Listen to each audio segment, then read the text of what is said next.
digital marketing is marketing with digital equipments, because I think that is something we can all agree on, as well as the fact that everything is evolving very fast and new technologies are coming all the time. For you here today, we've brought some experts from the digital marketing agency ThinkJam, based in London with offices in Los Angeles. And if this information is correct, they have a track record of 600 digital campaigns over the last 8 years, which is pretty impressive, I would say. And they will do a presentation for you for about 45 minutes, and then there will be like 15 minutes for Q&A and discussions. So please welcome Philip Rose and Charlotte Clark. Philip is the commercial director, and Charlotte is the head of PR at ThinkJam. Welcome, and I leave the floor to you. We've decided to split the presentation into two parts. So I'm going to speak, I'll stand nearer to the microphone. I'm going to speak for the first half and put a little bit of context to the thoughts and things that we are talking about in this presentation. And then Charlotte is going to run through a number of case studies, examples of things that we have worked on, that we have done, where we want to demonstrate to you the type of ideas that we have had for certain projects and how those ideas have been fulfilled. So essentially in two parts, I'm going to try and keep it to about less than 20 minutes on my side, because I don't want to bore you. I want to keep it as useful and as interesting as possible for you. We are very, very keen to answer questions as well. So if you feel that something is not clear, then please do ask for clarification. Or if you would like to have more of a discussion, then perhaps we can do that after the seminar at the end. We're obviously going to be here, so if you have specific questions that you would like to ask us, then please feel free to do so. As Camilla mentioned, just very quickly about us, we are a digital agency. We're here today to give you an insight. What we didn't want to do was give you a lecture or to give you a prescriptive, this is how digital marketing works. This is purely based on our own experience. It's based on our learnings from the UK market. So it's what works in the UK. This may work for you. It may be interesting to you in certain instances. We are one of a number of digital marketing agencies who provide services to distributors in the UK.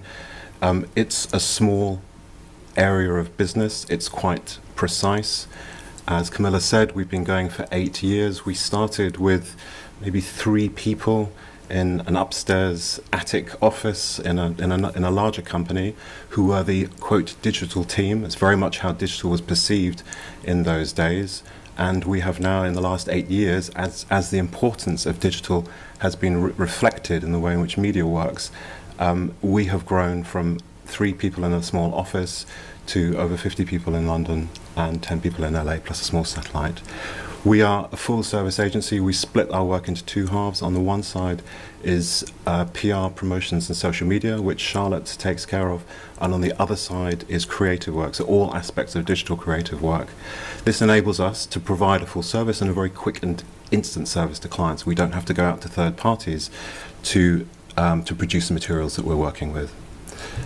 Just a quick snapshot of some of the clients that we work with. The range is studio clients like Warner Brothers, Fox and Universal, mid-range independents like Lionsgate, Momentum, Pathé, obviously a very important distributor in the UK, to smaller independents like Revolver, Metrodome, and also Picture House, which is an exhibitor in the UK who have recently stepped into distribution.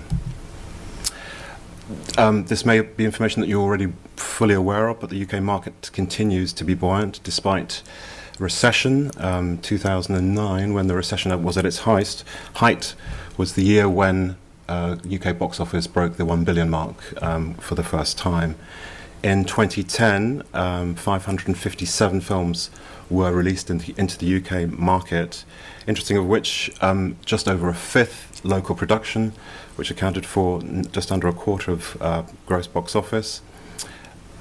Every year in the UK we have one local production which tends to dominate the marketplace. This year it looks like The Iron Lady, which is just coming out here in Sweden. Last year it was The King's Speech. These are films which are very much driven by exceptional reviews, awards, accolades and recognition, and a subject matter which is very specific to the market. So it's something which people are really genuinely interested in and know about, often something historic. As everywhere, 3D is increasingly becoming an important component in the mix for exhibition. Although its growth is very much something which we're aware of, it's still quite hard for us to work with in terms of digital marketing, because the way in which you can use 3D is still quite limited. The 3D televisions are just entering the marketplace. There is some ambivalence amongst consumers in the UK as to whether they really want to watch all their programming in 3D at the moment. So we're looking at how can 3D work in the digital environment as well. So digital is very important. You're all aware of that, I'm sure. It's something which has been a watchword for some time now. I think many of you may remember the Blair Witch Project in the late 90s and the effect that had on ways in which distributors were looking at the marketing of their films.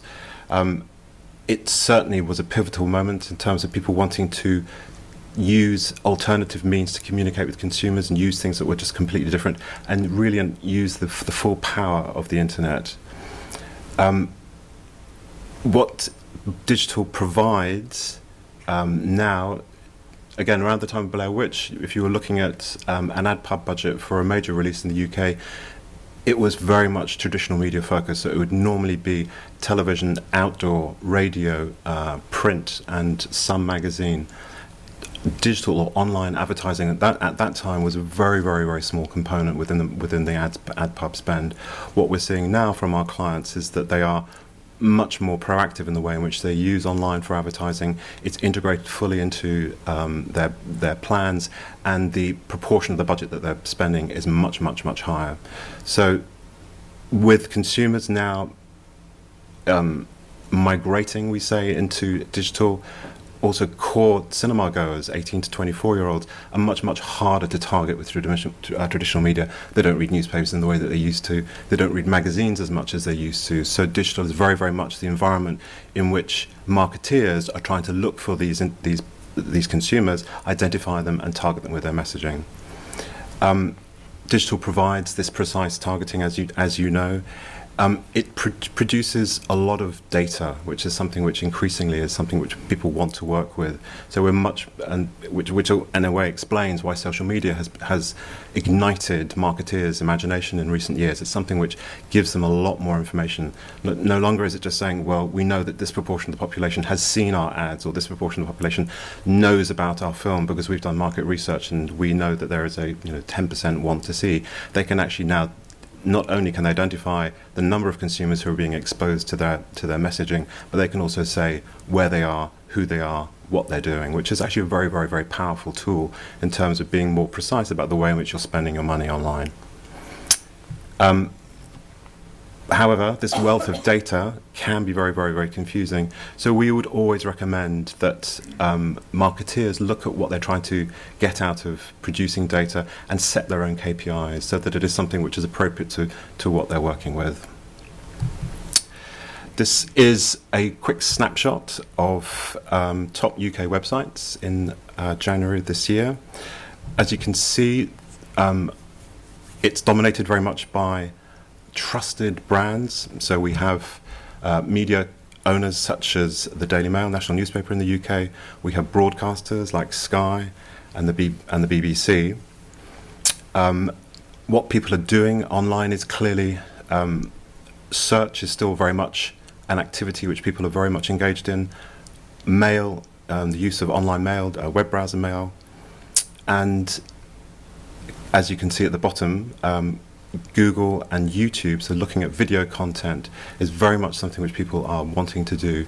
If you look at the breakdown here, you'll also see that there are what we're seeing is that people are also moving away from watching television purely in their homes on televisions, but they're shifting over to watching it online as well. So free video content, which is very much something which is important to consumers, is something which is very much that they want to see. News sites are still key and a key to what people are consuming, and we feel that the way in which we work with news sites, the way in which we work with Twitter, for example, is very representative of this kind of interest in news and interest in things that are topical.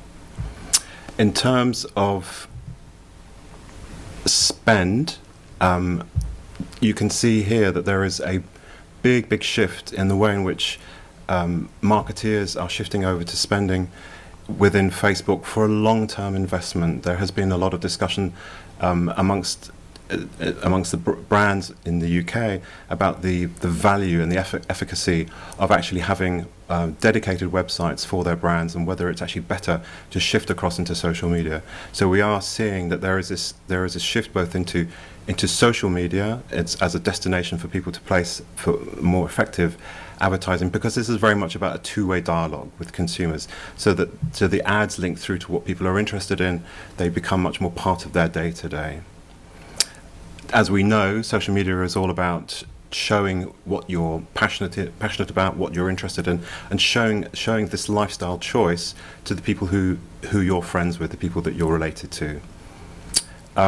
Film is still very much within this environment a short-term solution. So we know that people are excited about projects that are coming up. We know they're excited about films that are coming into the marketplace.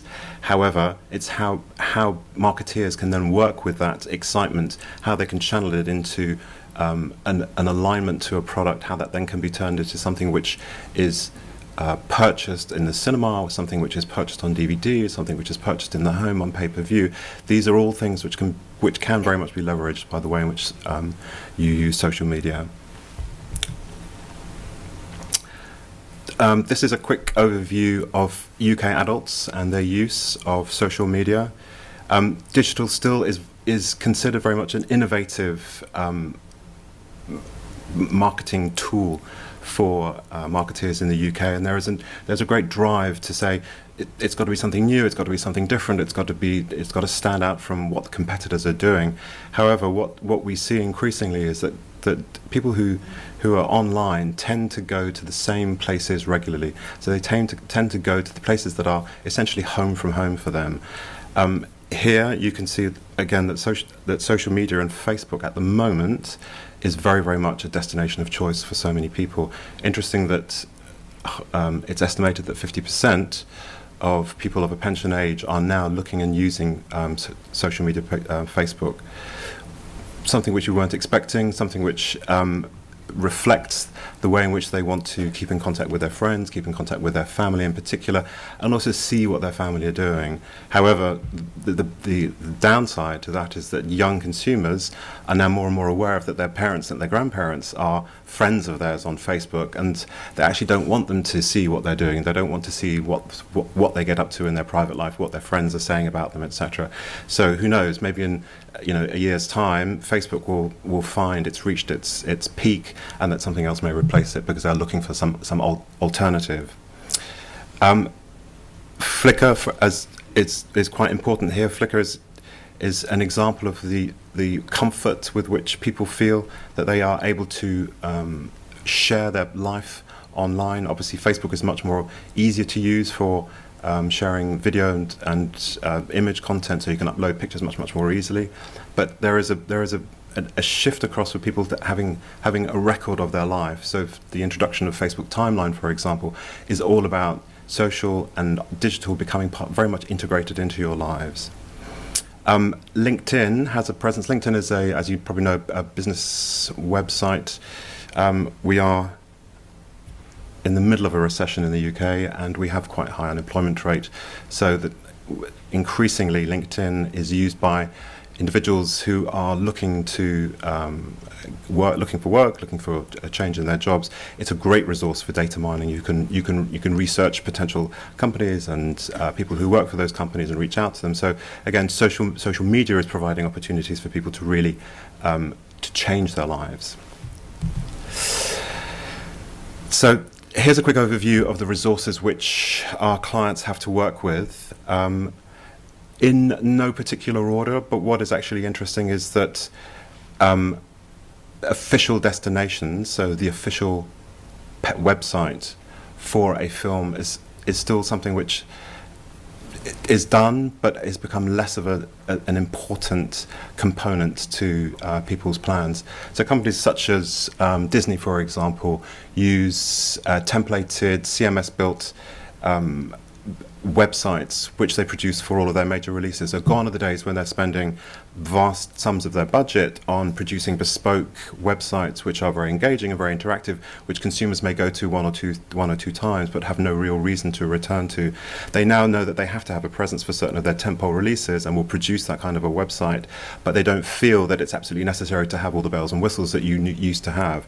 So they're very happy to create it on a template basis. They're also happy to put advertising into their own websites from third parties. So interesting to see that they're monetizing something which previously was seen as such, it was sacrosanct and would never be touched. They're now allowing it to be used in that way. From our recommendation in terms of the way in which marketeers work with these channels is to look at each of these opportunities as an investment. It's difficult when you are planning a campaign and you're starting your work on that campaign to know exactly, if you have a film title, a log line, and a synopsis and confirmed cast, it's difficult to know exactly what your marketing strategy is going to be for the film 9 months or in a year's time. However, creating or ownership of these destinations online is something which we strongly recommend for marketeers, so that they have them in place, so that there is the official pages on social media platforms, there is the official URL registered, and that there is a holding page if necessary for certain of their films.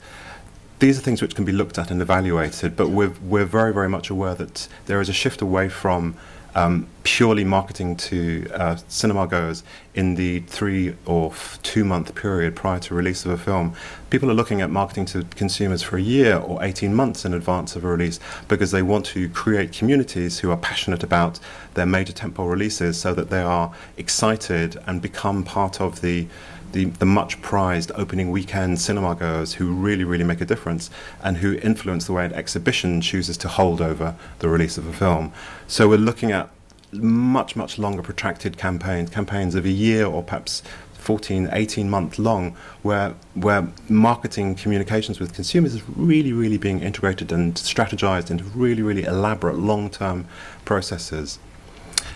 Some of it will work, some of it may not, but I think in that period of time you have a lot of opportunities to analyze, to look at, and to refine how you want to use these channels, so that you can then make the most effective use at the time closest to release. We obviously work with a lot of unofficial channels, in inverted commas. These are things that we do and integrate into our work in digital PR and social media. It is important to listen to and to be aware of everybody who's talking about your films, to reach out to them and to work together and collaborate with them as much as possible. So we embrace everybody in every way. What's interesting as well is the rise, for example, not just of bloggers, but also video bloggers, the importance on YouTube of individuals who command extraordinary followings on YouTube, who are being courted by brands and by companies because they're aware of their influence and who want to engage with them and who want to use them as a platform for promoting and marketing their products.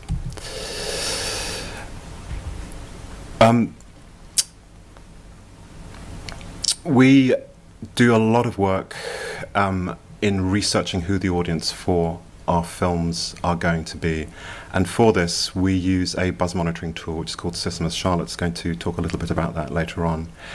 It helps us to understand audiences, it helps us to understand what they're thinking and what they're saying about particular projects, particular films, and it helps us also to find out who are the people who are really passionate about a particular film. Who is it that is, which celebrity loves a certain actor or a certain publisher or a certain author.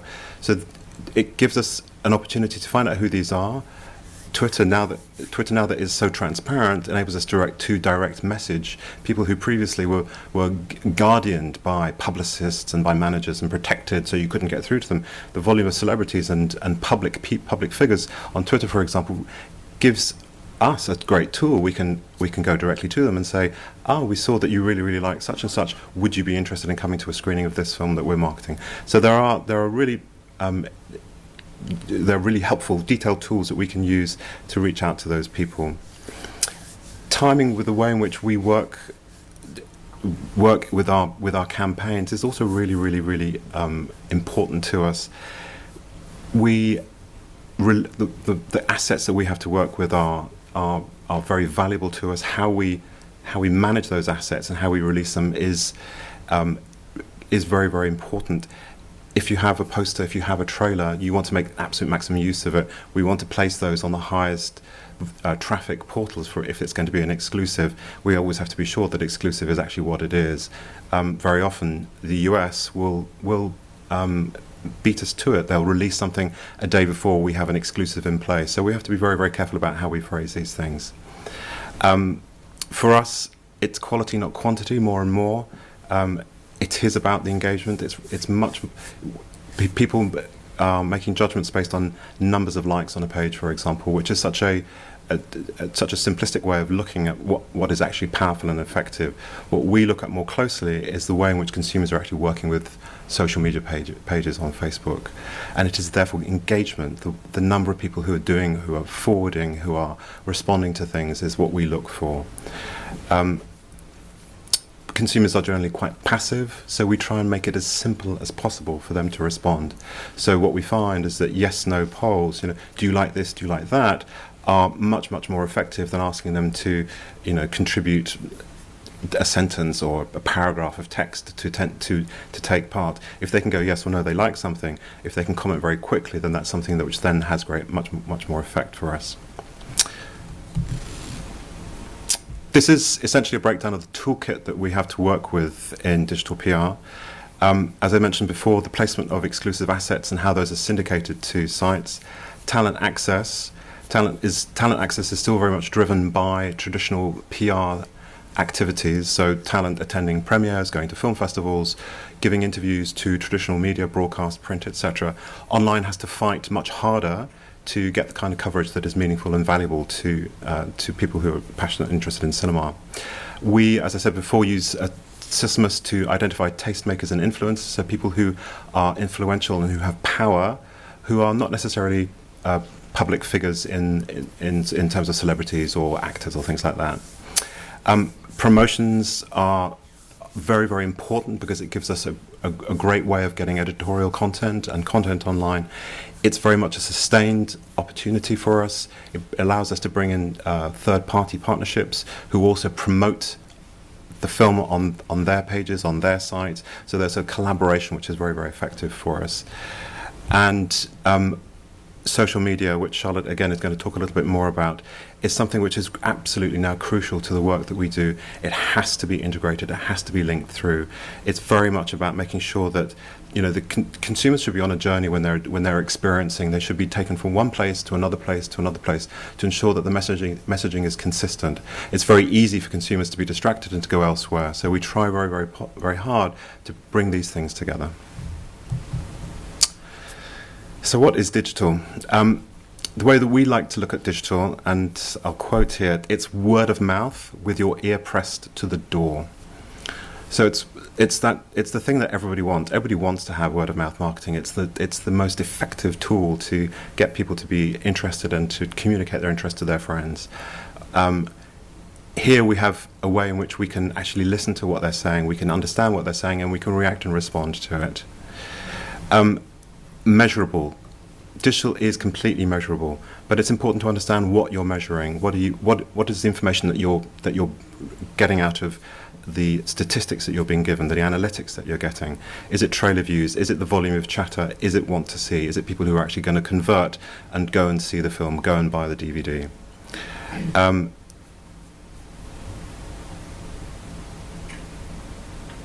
going to lose my. I'm just about finished. Sorry. Interesting that a lot of people talk about virals and how effective virals can be, but in our experience, it takes time for a viral to ignite. So digital is very much about trial and error. It is very much about trying something, seeing if it works. If it doesn't work, try it again, maybe try it again a third time, and then you might get the result. So it's about not being afraid of trying something and seeing if it works and then doing it. If not, you learn from it and you park it to one side. I realise I've spoken for 22 minutes, which I'm 2 minutes over. I'm now going to hand you over to Charlotte. This is Charlotte Clark, our Head of PR. Hello.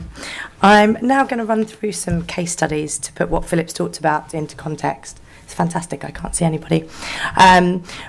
We are very lucky to work on a huge range of campaigns, from the Harry Potters all the way through to The Skin I Live In and Cave of Forgotten Dreams. What we've tried to do is pick some campaigns whereby we've been able to bring something British to it. We've been able to do something a little bit special or unique, either with AV content or with social media or with events, which hopefully will be interesting. Starting with a very British production, Tinker Tailor Soldier Spy. Tinker Tailor is an interesting film because the British audience and British films have got huge over the last couple of years with the King's Speech, and suddenly it's very cool to like British films again, whereas for a while it was very, very Hollywood based. The problem with online is that we're still treated a lot of the time as the poor little sister or the geeky brother in his room with the computer, and it means that talent access and materials can often be very, very limited. In the case of Tinker Tailor, we decided to make that a plus point for the campaign. Obviously, it was a fantastically star-studded cast, so it actually made sense to make it all about quality and to pick and choose where we went very, very carefully. So we kind of did a two-tier campaign. Tier 1 was to work with the cast and do a very small, limited number of interviews, which instead of just traditional Q&As, we did in the form of podcasts or video interviews or web chats. On the other hand, we did a huge amount of screenings. So week of release, we had 100 reviews go live in that 1 week. But each of those screenings were very, very small, with 20 or 30 journalists at each one, so that they felt that they were part of a tastemaker audience. So between it meant that we managed to get 20 sites who all gave us huge and prominent coverage, but then every other site covered off at the same time, neither of them quite realising. We also teamed with Paul Smith. Brands, as Philip touched on, are massively important with social media. They are very good at getting an audience. They spend an awful lot of money to get an audience. With Tinker Tailor, we started the Facebook campaign about 2 months before the film kicked in. So by partnering with Paul Smith, it meant it looked cool, it looked arty. We had fantastic limited edition prints that we could use as competition prizes, and we also got to team up with their huge social media page to drive traffic across. Black Swan is a particular favourite of ours, mainly because we got drunk. It started in 2010 and was hugely, hugely hyped in the US. Obviously, one of the things with digital is that it's genuinely international. So just because your release date is different doesn't mean everybody hasn't already heard about it. What we wanted to do there is take the fact that there wasn't a British premiere and that talent was very limited, and create our own British, we're kind of calling it a pre-London Fashion Week event, our faux fashion premiere. Premieres in London are becoming quite samey, I say, realising I'm being filmed. We have about 90 to 100 taking place in London every year, which is 2 a week. So red carpet videos and interviews with the stars can start to look quite samey. What we decided to do was to actually create our own event. We worked at a dance studio in Hoxton, which is very cool and instantly where I live. And we took over a dance studio. We worked with MAC Cosmetics and we worked with Block Dance Clothing. And we invited 30 journalists and fashion bloggers down to take part in a one-off Black Swan special. This involved getting the full Black Swan makeup, getting a full makeover, and having a dance class. We filmed and photographed it, and at the end of the day, we gave everybody bespoke video diary of the day. It meant that it turned the journalists into the stars, and it was massively topical. That's the kind of event that we would expect to get onto a fashion blog or the fashion pages or the film pages, but we also managed to get onto the Sky News homepage, which we weren't expecting. It really made the film feel a lot more personal, and it cost us absolutely nothing, which is always an added bonus. We also, I've just made a note because this happened only a couple of weeks ago. One of the things we use buzz monitoring for is to find the top influencers on certain things. And with Black Swan, there were a lot of UK celebrities in the fashion world who were getting very excited. So we had a black and white themed screening for them to come down to, so that we also had celebrity endorsement. We have some weird influences in the UK. For The Hangover, it was a rapper called Tiny Temper, who was most followed, who was then brought on board by another agency to work on The Hangover 2. We recently worked on The Future by Miranda July, and we discovered that Paloma Faith, who's a big star in the UK, had mentioned on her Facebook page 4 years ago that she was a big fan. We managed to team them up and get them to have a twinterview, which we got hosted by Vogue, which obviously ran and gave us kind of, a British celebrity feel to something that otherwise might not have quite picked up on big public opinion. In the Loop, I love that poster. In the Loop is quite good timing to do this one because I think The Iron Lady is out today in Sweden. Political dramas can be quite tricky to hit on the digital world because it's hard to get people to see the comedy in politics sometimes. What we decided to do was take the fact that the formula was about spin doctors and making the news and copy that formula. The first thing we did was get access to the script writers, which is something that we very, very rarely get to take place. We created a few bits of content with them. The first one was a blog called Deep Throat Minster. We got lots of material from them about updated news that was happening in their fake government world, and we updated the blog every 3 or 4 days. Now, traditionally websites have people returning just once. They log in, they watch the video, they might sign up for a competition, and then they go and are never seen again. For our blog, we were finding that people were returning 3 or 4 times over the months coming up to release, which was a fantastic result. The studio also designed this gorgeous avatar reflecting the US presidential elections, and it was used by thousands and thousands of Twitter profiles. So visually, it was very arresting and got people talking. What we've actually done now is that we use hashtags a lot. Hashtags are brilliant for PR agencies because it means we can differentiate the activity that we do from the fact that people are just talking about the film. So as an example, Sex and the City is something that you would expect to trend on Twitter. However, when the reviews came out, they weren't entirely positive. So what we wanted to do was kind of get some chatter going in a different direction. So we came up with a hashtag idea for Tweet Your Feet, which involved women, not all women, but mainly women, submitting photos of the shoes they were going to wear to go and see the film in. That gave us 11,000 photographs, and it trended. And it was also great for us because it's a result that shows that we were tapping into the right people at the right time. We also we did one 2 days ago for the film Drive. Drive is a really interesting one to talk about, purely because it's the first time we've ever seen people watch a trailer, garner huge trailer views, and then not like the Facebook page because they'd mentally already decided to see the film. So if you actually, when you're at home, have a look at Facebook at the Drive pages, the numbers are fantastically low, even though the buzz was really, really huge. And that's genuinely the first time we've seen an immediate decision to go to the cinema. But we ran a thing called Drive Time for the home end release, which was fundamentally releasing pictures of Ryan Gosling topless, but mainly just getting people to talk for 2 hours about the film so that it felt an event like going to the cinema. I'm not sure if you guys had Attack the Block here. It was a very, very fun film with a very tricky mashup theme. The USP is that it's a science fiction inner city mashup. And it was marketed primarily at teens who are a very tricky audience. For them, peer-to-peer is really important. They don't care about top-down marketing. They don't care about being told that something is quality unless it's from someone that they really admire. what we were able to do here is take the fact that there was the science fiction side and there was the kind of cool urban side, and because it's digital, able to slightly temper the assets so that we had two different and distinct strands running. That meant that from one side we could pay homage to all of the films that it loved and the alien sphere. On the other hand, we could go the more adulthood route.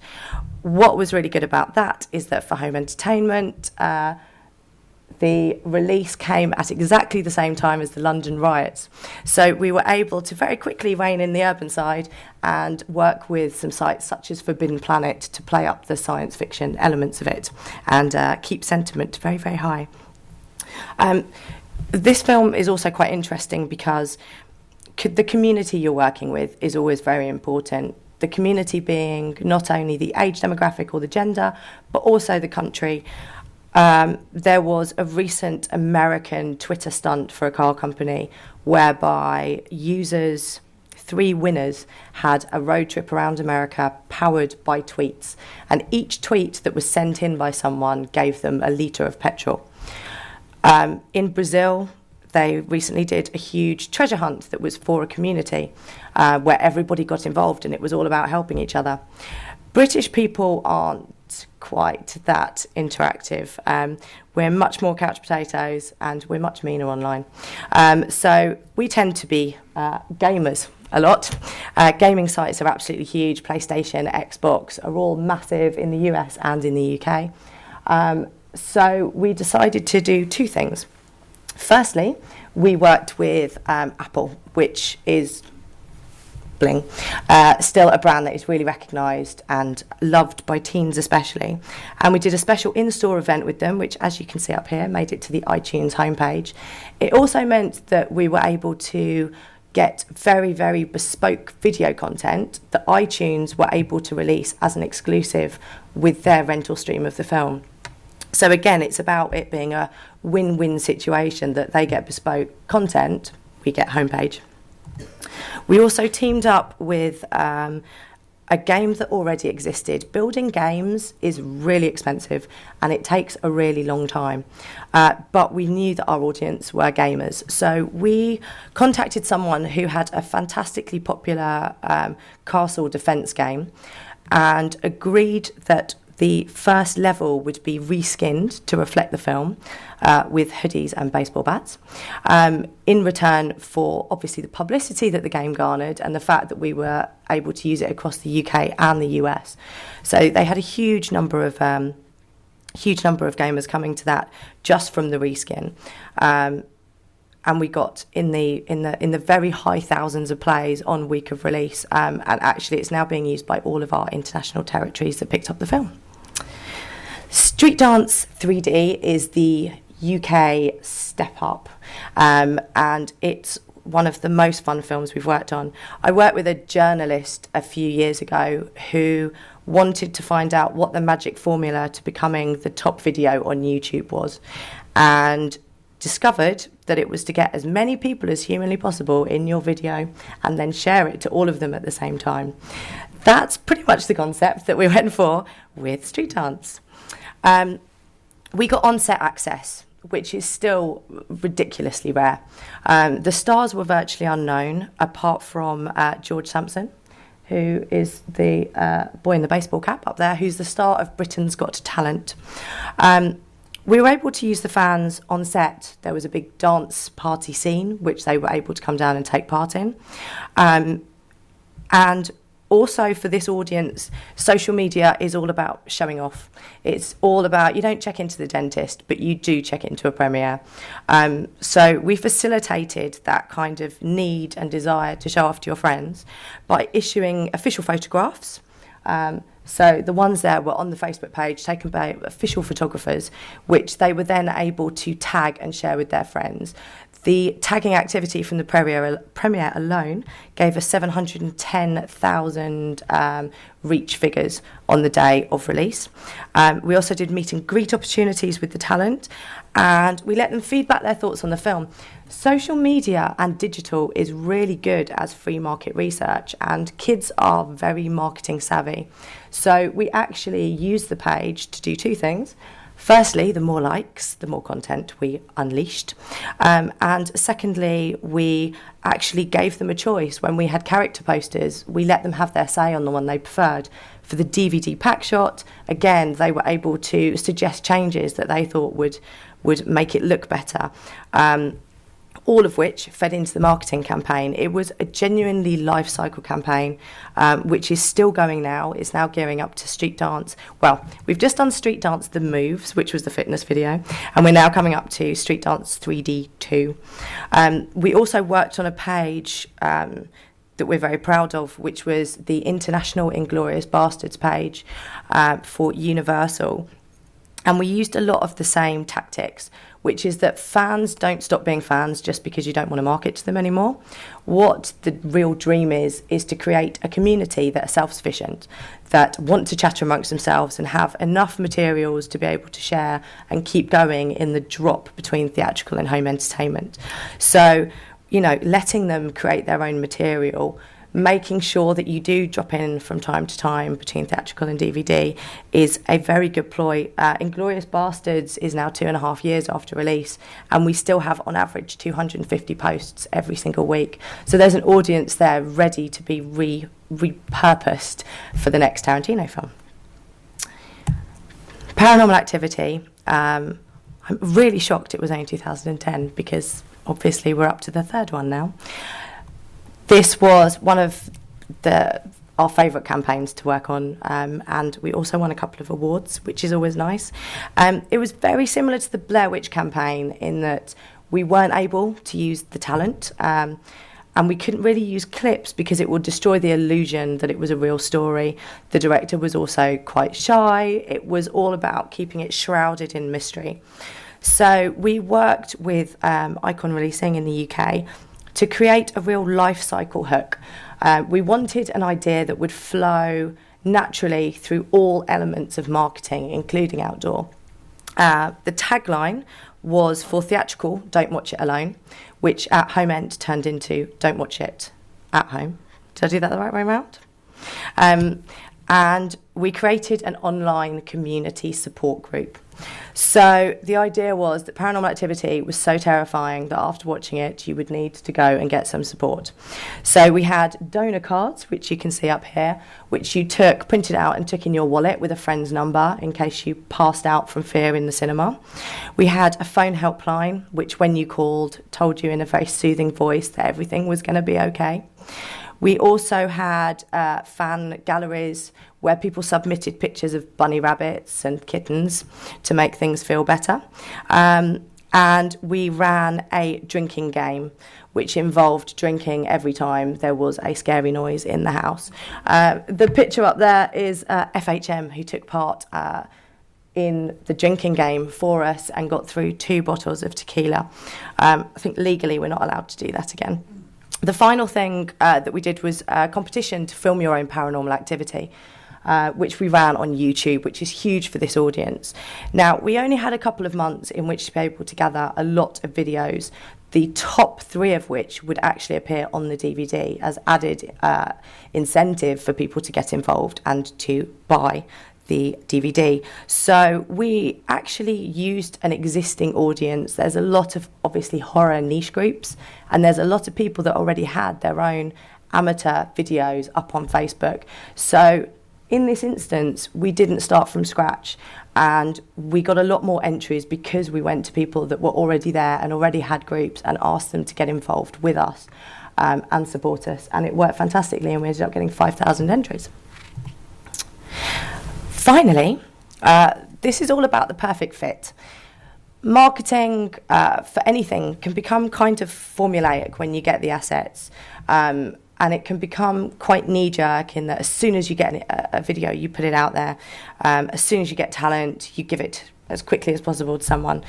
These are 2 examples about sometimes sitting back and thinking about where you can go that maybe no man has been before. State of Play was a big Hollywood film based on a BBC drama. Now, the BBC is obviously a huge institution. It is a non-commercial institution, and they had never before hosted a trailer on their homepage. But because we had the hook that it was based on a BBC production, and because we were able to also use the screenwriter for an exclusive quote, we managed to get on the homepage. It was a terrifying day because we were really scared a celebrity would die or something would happen and knock it off, but we were okay. And the second example is about being a back-scratching exercise. Guardian Soulmates is one of the biggest and certainly the coolest dating websites in the UK.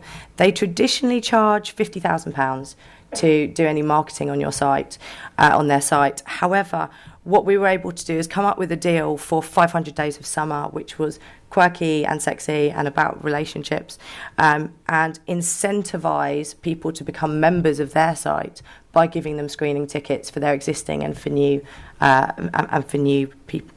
I've just forgotten the word. And for new users. So it really meant that we both. It was a win-win situation for both of us. And then finally, we have a couple of very quick examples of a couple of things we've done recently, if I can bring it up. This is where it all goes really wrong, and I don't look very digital at all. Ta-da.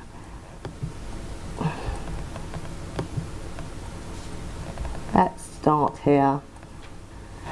This is a website for a dangerous method.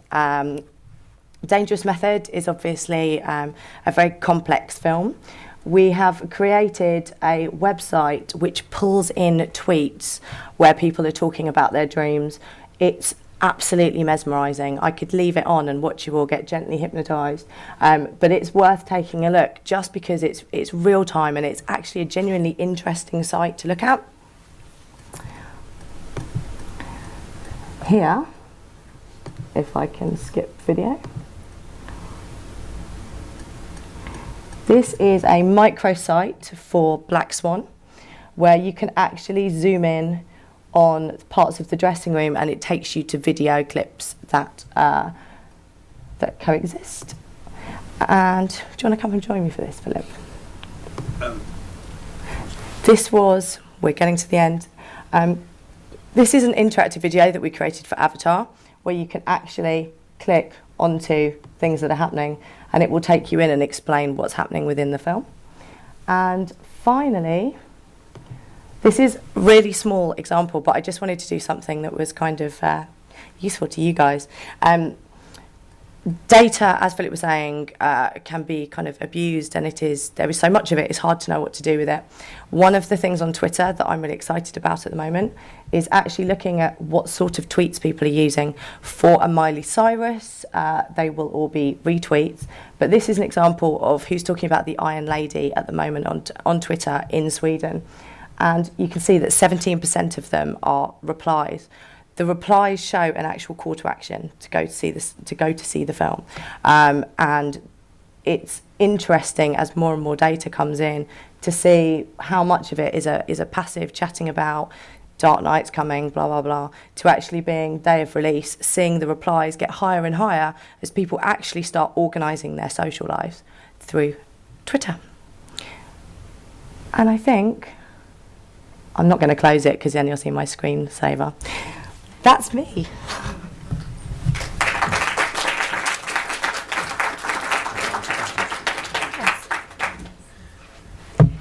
Thank you so much. So now I hope we have interesting questions from the audience, or maybe some of your own experiences that you want to share. So please just raise your hand. There. And for how long does a site usually attract attention and is useful for the film? And how long is the time span? People start searching for a film the minute a trailer is released or news of it comes out. In our experience, the film's websites aren't set up early enough for SEO. In the UK, it still tends to be that they're only ready a couple of months before release, which is another reason why setting up, for example, a Facebook page really early and just having a vanity URL from the official site probably makes the most sense. Realistically, trailers are now released up to or there is buzz about a film up to a year before. But if you release it earlier, do you have to re-updated more and more, or is it okay to put up content there and leave it for 2 months before a premiere? Or? Yeah, it's the difficult question is obviously that websites are much more expensive and harder to update than a social media page. The example with in the Loop blog, if you can have a feed running in of user comments so that you can much more easily update stuff, for example, a premiere, probably makes more sense. Does that answer your question? Or?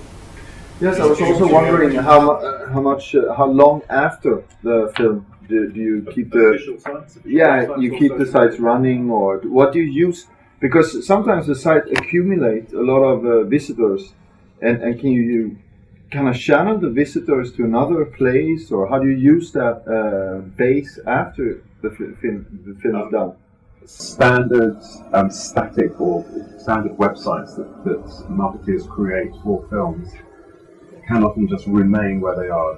If they're not particularly interactive, it's a showcase for assets, for synopsis, still video content, and so on. If there's no reason to drive audiences to go and see those, to go to those pages, people won't go to them. It's much easier to get to get users to go to film pages within social media because they're already on social media, they're already looking at various other things, so you can move and redirect them to dedicated pages within, say, Facebook, for example. But standalone websites are increasingly less and less productive in terms of being a place for people to go to. Why would you go to a website to look at materials that you've already looked at if there's nothing new to look at? You wouldn't. They do often know that sites have a competition on the main website for their own data capture. So whereas on Facebook you have to contact them through Facebook, this means you can get email addresses and send out targeting emails whenever there's something key or when you've got a later film that you think will appeal to that same audience. As an example, 007.com, very recently, last year, 007.com was being used by Eon Productions as a showcase for a game, for Casino Royale game. And it had been on their page for over a year and was not updated, was not changed at all. And now if you're a fan of 007 and you keep going back to something which is purely a marketing message, purely about selling products, it can be very, very off-putting and I would say negative in what they're passionate about, and then it could very easily lead to them writing about their experience and saying, oh, that's the official website, and all they're trying to do is sell me video games or something which I'm not interested in. And it's only now, in the last couple of weeks, that with Sony on board for international distribution, they have invested a lot of money, they've created a completely new website, it's fully integrated with social media, it's all about the anniversary, the 50th anniversary of Bond, the first Bond in 1962. So there's suddenly a gear shift in focus. When you start doing that kind of work on an official website like 007, you need to be consistent. I mean, how we understand it, what we learn is that if you leave something and don't touch it, be it a blog, be it an official destination website, be it a social media page, if you're not involved and if you're not keeping it up to date, consumers will see that, they see that you don't care, and they too will choose, to say, well, if the people who are guarding this product or this thing, this brand, if they don't care about it, then why should I? So what you're saying, basically, I think, is that the website is kind of a dead end in a way. It's becoming less and less important. And to get the rotation and get user-created content, it's more about the. Well, look at big brands, cars, cosmetic brands, etc. FMCGs, etc., are moving away from having dedicated websites to using social media platforms to engage with consumers because they're getting a lot more information about those consumers. Absolutely, and it's more cost effective. It's an easy, rich media experience. They can show them products, they can show them video, they can show them images, they can engage them, they can do data capture. I mean, there's so many different things. They can sell them products. I mean, it's such a diverse way of working with consumers in that environment than a website which is just going, here are my products, here's a video of my products, here's the address of my, I think there's going to be an absolute shift in the way in which entertainment brands use websites, yeah. And the last thing, and it's very, and everything is, not everything, that's not dramatic, but a lot of this marketing is actually built on the like button, right? Or do you have more tools than the like button? Can you somehow I mean, there's groups and stuff, but is there other ways of creating a buzz than the like button, or is the like button? There's lots of things. Welcome tabs are quite popular. So a welcome tab replaces the wall. So the first thing they see is, for example, your video or talent. We had a talent ident from Tarantino for Inglourious, welcoming people to the page. The plus point is it brings people straight into a branded page that looks official. The downside is that people don't recognise it. They like going to the wall. They like liking things. Facebook is changing, and you're going to be able to do other things than just like. So you're going to be able to, trying to think of examples, you're going to be able to choose the things you play and the things you listen to, and it's going to be broken apart a lot more. It's worth having a look at Get Glue as a model for film specifically, which is where people unlock content and badges by watching things. So it's just as passive, but there is an actual journey. And Get Glue and Miso are both examples where Facebook is starting to go a little bit more in that direction. More questions? I want to ask you, when you do a Facebook page for a film, how do you then get access to this information you gather for another film? If it's your film, you can't move people over, but because you are an administrator, you can message them and send them in the right direction. And you can use, you can use a Facebook page as that film title. So we're seeing a lot of the time now, and a lot of the big studios as well, trying to get their audience for example, an Ice Age, and move it over to a Rio. So the simplest way is to be really open about the fact that you're marketing, and it's to say, because you like this film, we think this one will be of interest. There's a trailer and there's a link. That's the only way you can do it without mismarketing and being ethically a little bit questionable. Could you have a page for a company and then have each film as an event and gather all the information in one place?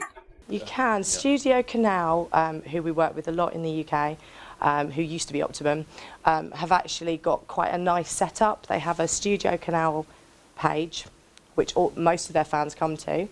For big films, their big releases like The Tourist, they have a separate page, but for their smaller, more art house releases, they have a tab on their page for each one. So we build them, like I was just saying about the welcome wall, we build them effectively a microsite within Facebook, so that when you're in Studio Canal, you can also click on The Wrestler or Vicky Cristina and jump across. You have to make sure then that your company page is recognised and that you stand for something. So whether it's a type of film or whether it's a quality film or that you use it as a networking page for people that work, it needs to have a reason for being. I have a question. Would you say that there are films that are less suitable for digital marketing, or is there always a way of making a good campaign? I think there's films that aren't suitable, There's films that aren't suitable for social media. We worked on a film called The Blind Side, which was very much targeted at mums plunged into darkness. We work a lot with mummy bloggers, but also shopping sites are really, really key. A huge majority of females do their shopping online now. So actually, it made more sense for us to partner with Asda than it did for us to do a big social media campaign. On the other hand, sometimes social media can be a bit too good. So we recently worked on a film about music festivals, which became a very popular page because people like talking about music festivals. However, it didn't actually translate through to box office. So again, making sure it was a success for us, but maybe a little bit too off topic. There's also people will tend to like pages once they've seen a film. So there is a great expectation from marketeers that why aren't the numbers higher? Why aren't more people liking the page? You can get that engagement from consumers with big brands, big franchises, big event films. But I'd say for smaller, more niche films, you're more likely to see an increase in numbers after the film has been released. So in actual fact, you're not working with as many people as you could be, say, for the home entertainment release, if those people are still active and involved on the page. More questions? What kind of things can you do for a smaller film to drive a potential audience to Facebook? I think the first thing is very much how you can get people involved in the process. As Philip said, because people don't tend to like smaller releases until they've actually seen it, you need to incentivise them in other ways. So it could be as simple as getting people involved on set in a crowd scene, as we talked about, or it could be about having early tastemaker screenings for key online ambassadors of similar films. But you do need to incentivise fans because they won't necessarily come to the page unless there is a reason for them to be there. And people do kind of expect stuff now. They expect to be rewarded by liking your page. And Facebook may not be the right location for every type of film. It may not be the right match in terms of what you're trying to do. There's an expectation that somehow, I've got a Facebook page, therefore I should be able to generate interest and numbers. And there are certain types of films where you look at what the film is, and you have to ask yourself the question: what are we giving the film fan here that's different to what other people are giving them in other similar locations? So it's about finding out what's right for the film, what's unique, what will motivate and interest them to be engaged with the page. What about Google Ads? And do you ever use those types of communication channels anymore? Yeah, we're not a media agency, but yes, they're still, Google and Facebook is where people go to search for film content.